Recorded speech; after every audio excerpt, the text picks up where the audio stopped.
പലപ്പോഴും ഒരു വ്യക്തി ആരായിരിക്കണമെന്ന് തീരുമാനിക്കുന്നത്, അയാളുടെ സ്വഭാവം എങ്ങനെയായിരിക്കണമെന്ന് നിർണ്ണയിക്കുന്നത് അയാളുടെ കുട്ടിക്കാലമൊക്കെ ആയിരിക്കും. കുട്ടിക്കാല ജീവിതത്തിൽ അനുഭവിച്ച് പോന്നിരുന്ന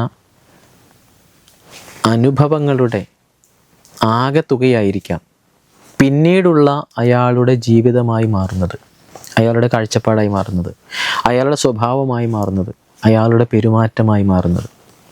ഇപ്പോൾ കുട്ടിക്കാല ജീവിതത്തിൽ അവന് ലഭിക്കാതിരുന്നതും അവനിൽ ആഘാതപരമായി കിട്ടിയതും ട്രൊമാറ്റിക്കായി അവനിലേക്ക് കടന്നു വന്നതും ആയിട്ടുള്ള അനവധിയായ അനുഭവങ്ങളുടെ പരമ്പരകളാണ് പിന്നീടുള്ള അവൻ്റെ ജീവിതത്തെ തന്നെ നിർണ്ണയിക്കുന്നത്. ഇപ്പോൾ കുട്ടിക്കാലം എന്ന് പറയുന്നത് മിക്കവാറും പേർക്ക് ഏതെങ്കിലുമൊക്കെ തരത്തിലുള്ള ട്രോമകൾ അനുഭവിച്ച് പോരാത്ത ആളുകൾ വളരെ കുറവായിരിക്കും. ഏതെങ്കിലുമൊക്കെ തരത്തിലുള്ള ട്രോമകളായിരിക്കും വ്യക്തികളുടെ ജീവിതത്തിൽ അവർ വളർന്ന് വികസിച്ച് വരുന്ന കാലം മുഴുവനായിട്ട് അനുഭവിച്ച് പോരുന്നത്.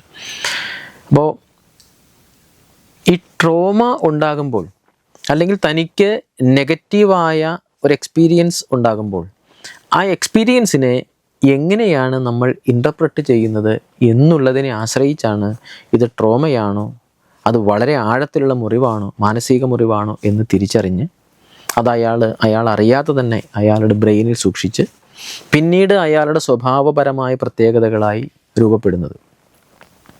അപ്പോൾ ട്രോമ ബിഹേവിയർ എന്ന് പറയുന്ന ഒരു പ്രശ്നം ഉള്ള വ്യക്തി വിവാഹം കഴിക്കുമ്പോൾ അയാളുടെ പെരുമാറ്റങ്ങളെല്ലാം ട്രോമ ബിഹേവിയറുമായിട്ട് ബന്ധപ്പെട്ടതായിരിക്കും, അല്ലെങ്കിൽ ട്രോമ ബിഹേവിയർ ആയിരിക്കും ആ വിവാഹ ജീവിതത്തിലുടനീളം അയാൾ പെരുമാറുന്നത് എങ്കിൽ അവിടെ സ്വാഭാവികമായിട്ടും വിവാഹബന്ധം പരാജയത്തിലേക്ക് പോകാനുള്ള സാധ്യതകൾ വളരെ കൂടുതലാണ്.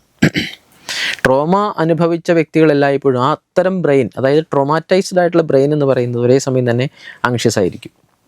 ആ ബ്രെയിനിൻ്റെ പ്രത്യേകത ഏതാണ്? അത് ആങ്ഷ്യസ് ബ്രെയിൻ ആയിരിക്കും. അപ്പോൾ ആങ്ഷ്യസ് ബ്രെയിൻ എല്ലായ്പ്പോഴും പ്രശ്നങ്ങളെ അനുകൂലമായിട്ടായിരിക്കില്ല വ്യാഖ്യാനിക്കുന്നത്. തൻ്റെ മുന്നിലുള്ള ഇവൻറ്റുകളെ ട്രോമാറ്റൈസ്ഡ് ആയിട്ടുള്ളൊരു ബ്രെയിൻ അനുകൂലമായി വ്യാഖ്യാനിക്കില്ല, പ്രതികൂലമായി തന്നെ വ്യാഖ്യാനിക്കും. ചുറ്റുപാടും ആ വ്യക്തിയെ സംബന്ധിച്ച് ട്രിഗറുകൾ മാത്രമായിരിക്കും. കുട്ടിക്കാലത്ത് അനുഭവിച്ച് പോകുന്നതിൻ്റെ ബാക്കി എന്നോണമാണ് അയാൾ തുടർന്നുള്ള ജീവിതത്തെ വായിക്കുന്നത്, വ്യാഖ്യാനിക്കുന്നത് എങ്കിൽ അയാളുടെ ജീവിതം മുഴുവനായിട്ടും സംഘർഷപൂർണ്ണമായി തീരും.